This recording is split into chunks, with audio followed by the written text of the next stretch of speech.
Obras demoníacas. Segue a saga do mal, base no aviso V, fundamentado em alguns trechos do livro Pausing Game, páginas 45, 49, que menciona os 25 sustentáculos da oratória, que o autor chamou de enredo, para controlar os recursos naturais e a mão de obra de todo o mundo, o controle econômico total da humanidade. Moral da história. O sistema secreto incentiva a humanidade a acreditar num Deus único, entretanto, segue a doutrina de Lúcifer, manipula a própria humanidade com a usura do capital mais juros abusivos. 25 obras-primas do mal. 1. O orador iniciou o enredo dizendo que a maioria dos homens são inclinados para o mal, em vez do bem. Os melhores resultados em governá-los é usar a violência e o terrorismo e não através da educação. Argumentou que desde o início da sociedade, foi sujeita à força bruta e cega que depois mudou para a lei. Disse ainda, que a lei era uma força apenas enganosa. Argumentou que o lógico, era concluir que as leis da natureza, está na força. 2. A liberdade política é uma ideia e não um fato.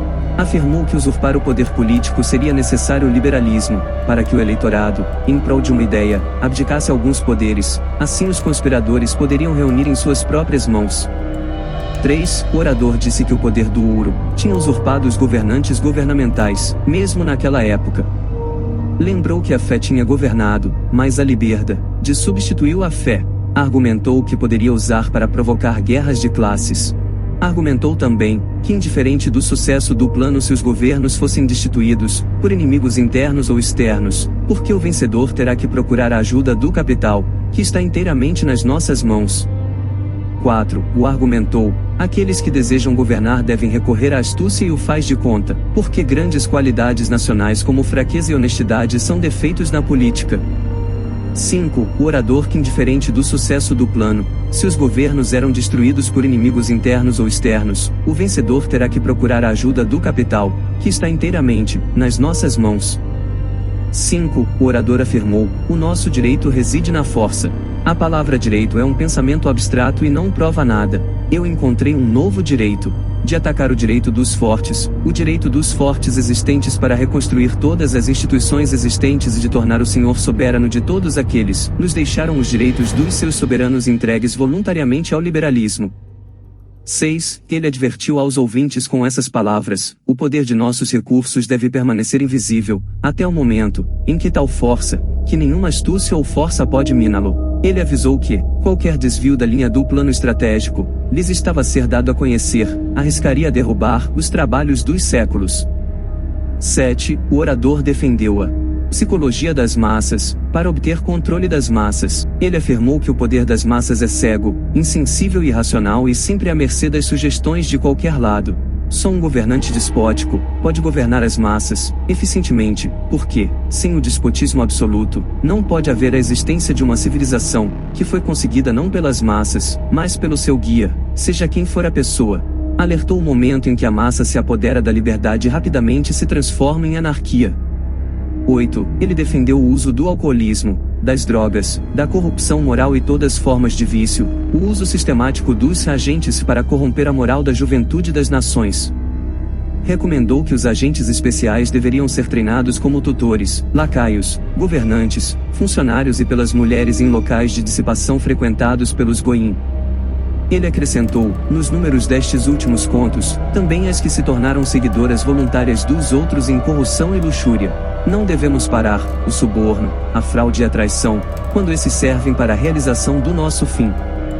9. Quanto à política, ele argumentou que tinha direito de confiscar bens por qualquer meio, sem hesitação, ao fazê-lo garantiam a submissão e a soberania. O nosso Estado no caminho da conquista pacífica tem o direito de substituir os horrores da guerra por sentenças de morte menos visíveis e mais satisfatórias necessárias para manter o terror, que pretende a produzir a submissão cega.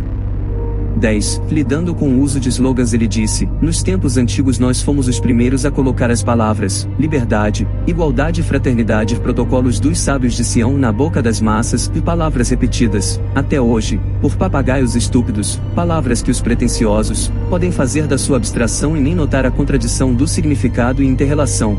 Ele reivindicou as palavras colocadas sobre sua direção e controlo das legiões, que levam os nossos banners com entusiasmo.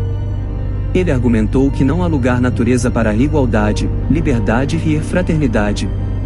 Ele disse sobre as ruínas da aristocracia natural e genealógica dos Gwins, um gado humano, nós criamos a aristocracia do dinheiro. A qualificação para esta aristocracia é a riqueza, que é dependente de nós. 11. Depois expôs as suas teorias sobre a guerra. Em 1773 estabeleceu um princípio de que os governos da Inglaterra e Estados Unidos anunciaram publicamente a sua política conjunta. Aconteceu em 1939. Ele disse que deveria ser política dos presentes fomentar a guerra, mas dirigir também as conferências de paz, para que nenhum dos combatentes obtenha ganhos territoriais. Ele diz que as guerras deveriam ser dirigidas a modo que as nações envolvidas, em ambos lados, fossem colocadas ainda em mais dívida e no poder dos seus agentes. 12. Em seguida lidou com a administração. Ele disse aos presentes que eles deveriam usar a riqueza para terem candidatos escolhidos a cargo público que fossem servis e obedientes aos nossos comandos, para que eles possam ser utilizados como peões no nosso jogo pelos homens geniais instruídos que nomearemos para operar nos bastidores do governo como conselheiros oficiais. Os homens designados como conselheiros terão sido produzidos, criados e treinados desde a infância de acordo com as nossas ideias para decidir os assuntos do mundo inteiro. 13. Ao lidar com a propaganda, explicou como a riqueza combinada poderia controlar todos os pontos de informação pública enquanto eles permaneciam na sombra e livres de culpa independentemente das repercussões que possam surgir da publicação de calúnias, difamações e falsidades. O orador disse, graças à imprensa temos ouro nas mãos apesar do fato de que o tivemos que reunir os oceanos de sangue e lágrimas, mas, recompensou-nos ainda que, se tenham sacrificado muitas de nossas pessoas, cada vítima do nosso lado tem valor de 1000 goins, é gado humano. 14. Em seguida explicou a necessidade de agentes estarem à vista e aparecerem em cena, quando as condições estivessem atingindo o pior período, e as massas estiverem subjugadas por meio de desejo e terror. Ele salientou que quando fosse a hora de restaurar a ordem, eles deveriam fazê-lo de maneira de que as vítimas viessem a acreditar que tinham sido presas de criminosos irresponsáveis. Ele disse ao executar os criminosos e lunáticos depois de terem realizado o nosso reino do terror preconcebido, nós podemos aparecer como salvadores dos oprimidos e campeões dos trabalhadores. Em seguida acrescentou, nós estamos interessados exatamente no oposto, na diminuição, na morte dos gados humanos.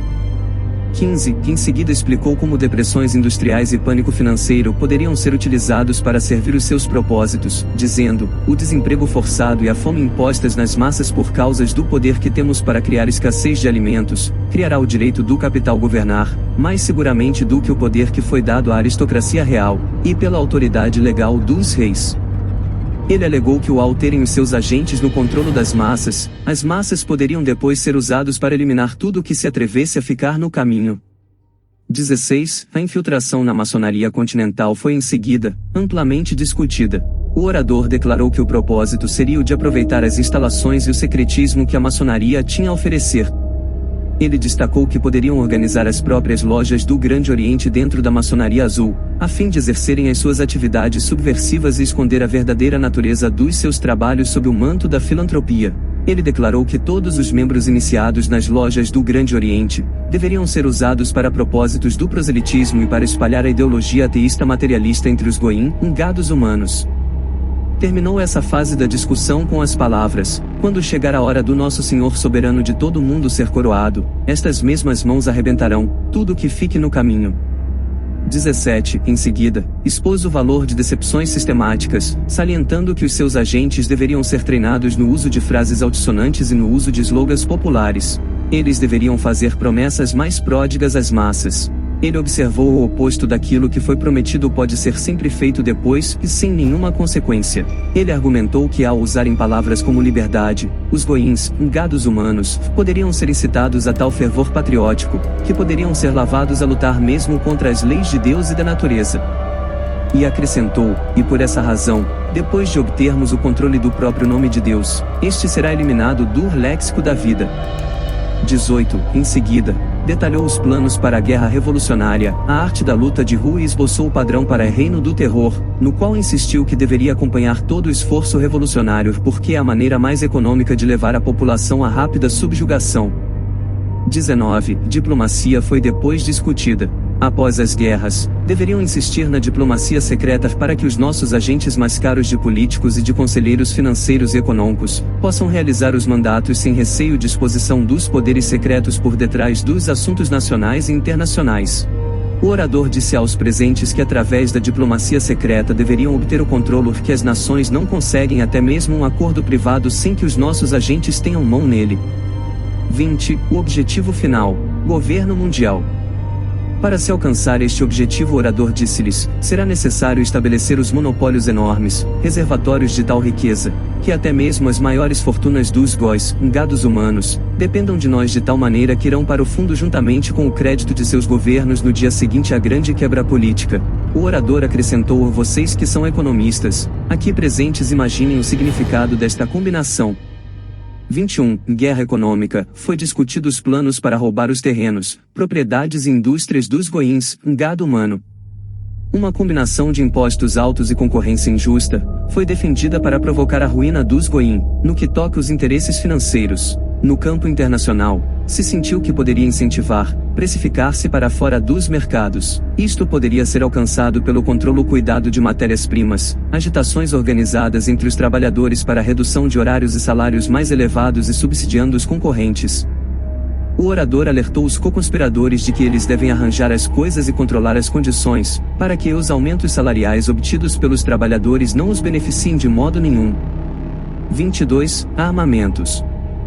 Foi sugerida a construção de armamentos para o propósito de provocar a destruição dos goin, a uma escala tão colossal, que numa análise final, haverá apenas as massas que o proletariado deixou no mundo, com alguns milionários devotados à nossa causa, e polícia e soldados suficientes para proteger os nossos interesses.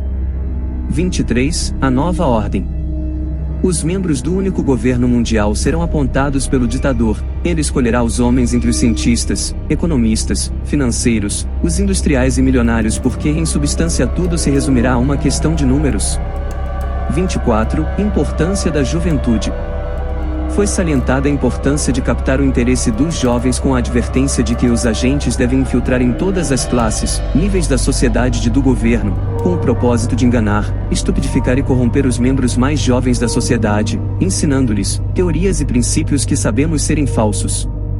25. Leis nacionais e internacionais não devem ser alteradas, mas, antes, usadas como são destruir a civilização dos goins, torcendo-os em contradição da interpretação, que primariamente mascara a lei e depois esconde-o completamente. O nosso objetivo final é substituir o arbítrio por lei. Oração final.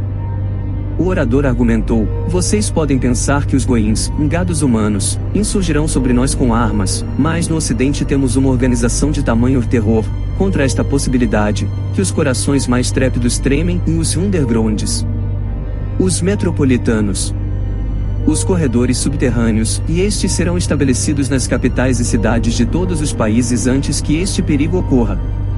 Observações: tratam-se de assuntos secretos e complexos, alguns vídeos não abrem mais. Artigos em inglês. The Masonic Theory of the Origins of Life. The Hidden Link Between Darwin, Marx, Nietzsche e Hitler. Extrato de um artigo Rotildes van Transbanks. Informações complementares. O nosso agradecimento ao autor desconhecido dessa obra, a dissertação, que faz parte do livro Tudo em Transformação. O autor desconhecido ainda completou, tanto quanto se pode determinar, o plano original da conspiração acaba no ponto em que terminou acima, 25 atos. O autor disse também: estou convencido de que os documentos que caíram nas mãos do professor S. Miluz em 1901, publicado com o título Deja vu Peril em 1905 na Rússia, foram alargamento da conspiração original. Parece não haver alterações na primeira seção, mas várias adições divulgam como os conspiradores têm usado o darwinismo, marxismo e até mesmo o netismo. Mais importante ainda, os documentos descobertos revelam como o sionismo estava sendo usado. Ele ainda disse: só me resta esperar que tenham entendido a grande importância do livro Pausing a Game e apesar de ser um livro que data 1958, não deixa de ser curioso, que faz referência a uma terceira guerra mundial, que seria fomentada entre o sionismo e o Islã. E quando olhamos para a atualidade, quem pode negar que não é este o caminho que está a ser percorrido? E recapitulou: lembrem-se da Declaração de Balfour, a entrega da Palestina à Federação Rothschild, que mais tarde originou o Estado de Israel. E não menos importante, lembrem que o Islã proíbe a usura, o que tem sido uma grande pedra no sapato para os tubarões internacionais, pois assim, não conseguirão estabelecer um banco central, que funcione através da usura. E ainda disse: nem todos os sionistas são judeus e nem todos os judeus são sionistas. Moral da história. No ano 2000, antes do 11 de setembro, havia 7 países sem um banco central: Afeganistão, Iraque, Sudão, Líbia, Cuba, Coreia do Norte. Mera coincidência as guerras com esses povos?